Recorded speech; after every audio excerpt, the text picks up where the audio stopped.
Hello everyone, my name is Brandon. I'm 17 years old, converting to Catholicism, and in today's video I wanted to give some tips, a couple of tips on how to pray the Rosary better when you don't have the time, when you're too busy. The Rosary is such a rich devotion that the greatest treasures of heaven, the greatest enrichments in the life to come can be obtained through the prayers of the Rosary. So devote yourself to the Rosary, I urge you. As St. Pope John Paul II repeatedly stated, the Rosary is entirely Christ-centered. As I pray it more and more, devoting myself entirely to it deeper and deeper, I start to notice that more and more. The Rosary is entirely Christ-centered. So I urge you, pray the Rosary. Don't miss the opportunity.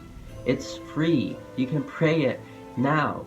Do it. So, this is a video for those who already understand how to pray the Rosary. If you don't understand the Rosary, you don't know how to pray it, or maybe don't know what it is, watch my previous videos on the Rosary. So, this is for those who already understand how to pray it. So, for those who know how to pray it, how can you improve and become better at praying it? Particularly if you don't have the time, or if you find yourself too busy.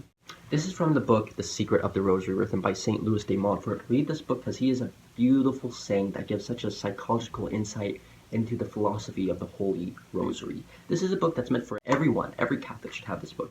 The Rosary can even be said at work. If people's daily duties keep them at their jobs, because the work of one's hands is not by any means always incompatible with the vocal prayer. Yes, you can focus on the work and duties you gotta do, the daily duties as St. Louis puts it, but as you're doing your work, you can also have in the back of your mind a slight reflection of praying the prayers, meditating on the mysteries, just slightly praying the Rosary.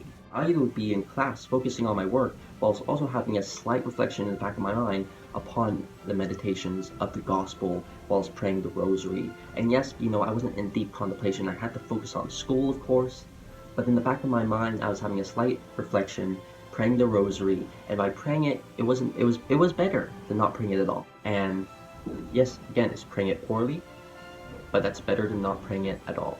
And then when you do have that free time, maybe before you go to bed or whatever, to truly pray it extremely devoutly, then that's an added bonus. So pray it always. Mary urges you to pray it. She urges us in so many apparitions because it gives us the greatest of rewards in heaven, the greatest of heavenly riches for life to come. Don't miss this opportunity. Pray the Rosary, I urge you. Mother Mary urges us again and again. How could we neglect it? How could we be so ignorant? So be open to the scriptures, to what our Lord says.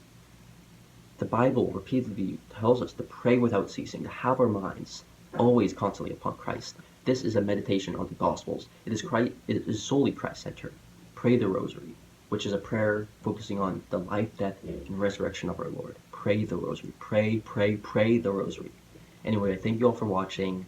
Thanks for watching. Like, comment, subscribe. It really means a lot. I couldn't express that more. And as always, I'll see you in the next one. Ave Maria.